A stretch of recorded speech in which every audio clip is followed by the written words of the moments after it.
As hunters, it's the traditional opening to waterfowl hunting, teal season. It's a short season that hunters look forward to sharpening their skills on.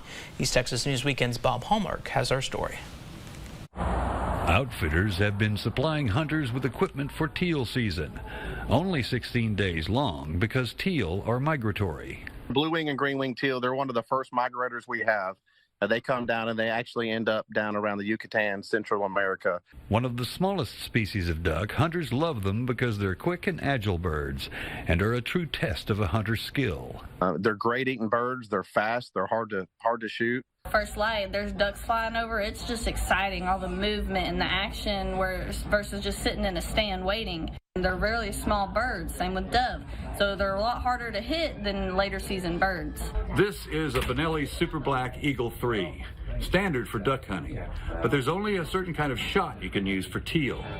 Non-toxic shot or steel shot you're required to have, and you're required to have a plug in your shotgun. So a shotgun only capable of holding a maximum of 3 shells.